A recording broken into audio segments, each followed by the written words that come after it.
কামৰূপী লোকগীত এটি গাম। ঠিক আছে, all the very best. Thank you.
গাইছা, খুব ভাল লাগিছে। মই ডাইৰেক্টলি কৈছো প্ৰথম প্ৰিয়ংকা তোমাৰ ওচৰলৈ। বৰ সুন্দৰ গাইছা তুমি, আৰু এক্সপ্ৰেশ্যন ইমান ধুনীয়া, মানে সোমাই পেলাই খুব সুন্দৰকৈ গাইছা। অকণমান ভয় লাগি আছিলে নেকি? প্ৰথমকৈ কিবা এটা হৈ গ'ল। একো নাই, ভয় লগাটো স্বাভাৱিক কথা, যিহেতু ইমান টাফ কম্পিটিশ্যন হৈ আছে এতিয়া। আৰু খুব সুন্দৰ তোমাৰ মাত, খুব সুন্দৰকৈ গাইছা। মোৰ অন্তৰ চুই গৈছে, খুব ভাল লাগিছে। শুভেচ্ছা থাকিল। গীতটি গাওঁতে গম নাপায় যে ইমান অকণমানি ছোৱালীজনী মাতটো ইমান ৱাইড, খুব ধুনীয়া। আৰু মোৰ তাইৰ চবতকৈ ভাল লাগিলে তাই মানে গাই থাকোঁতে হাঁহি গায়, যিটো এটা মোৰ কাৰণে, আৰু হয়তো তৰালি বা আমি চাওঁ ন এই বস্তুটো, গান এটা গাওঁতে সোমাই পৰাটো খুবেই দৰকাৰ। গানটোত ইনভলভমেণ্টটো এটা বেলেগ চেপ্টাৰ, কিন্তু উপস্থাপনৰ সময়ত যদি অলপ হাঁহি পেলাই গায়, চাবলৈও ভাল লাগে। গতিকে তাইৰ সেই বস্তুটো মই পাইছোঁ।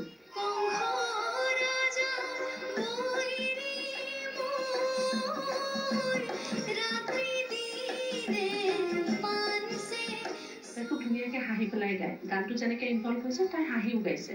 শুভেচ্ছা থাকিল। আচলতে ভাল হৈছে গোৱাটো, আৰু গোটেই প্ৰকাশ ভংগীটো, এক্সপ্ৰেশ্যনটো ইমান মেচিয়ৰ। কিন্তু ক'ৰবাত সেই যে প্ৰতিযোগিতাৰ প্ৰেছাৰ, মানসিক চাপটো যিমানে টাফ হৈ আহিছে, বিশেষকৈ মই এইটো খণ্ডত আটাইকেইগৰাকীক অকণমান চাপত থকা যেন লাগিছে। কিন্তু আচলতে ভাল হৈছে, মই ভাল পাইছোঁ। সুন্দৰ আচল, এনেকৈ আগবাঢ়ি যাম, ভাল লাগিব। Thank U.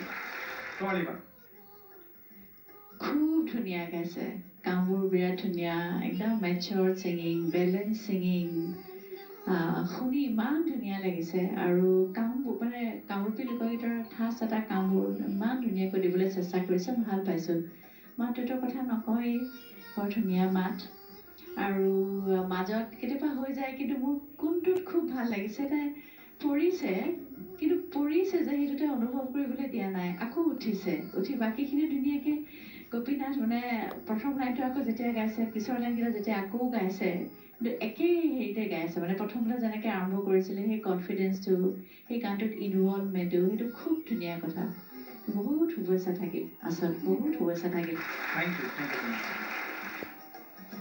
আচল কেনেকুৱা লাগিছে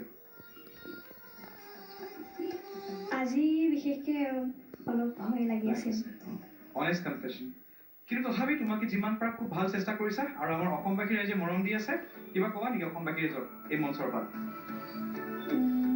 প্ৰথমে মই সকলোকে ধন্যবাদ জনাইছোঁ বিশেষকৈ NB নিউজ আৰু অসম কণ্ঠৰ সম্পূৰ্ণ টীমটো বহুত বহুত ধন্যবাদ জ্ঞাপন কৰিছোঁ আমাক ইমান ধুনীয়া এখন মঞ্চ দিয়াৰ বাবে আমি এই মঞ্চৰ পৰা বহুখিনি কথা শিকিলোঁ বিশেষকৈ মই বহু কথাই এতিয়াও জানিবলৈ বাকী আছে কিন্তু ইমানখিনিলৈকে আহি যে মই বহুখিনি শিকিলোঁ তাৰ বাবে মই বহুত ডাঙৰ থেংক ইউ ক'ব বিচাৰিছোঁ So sweet.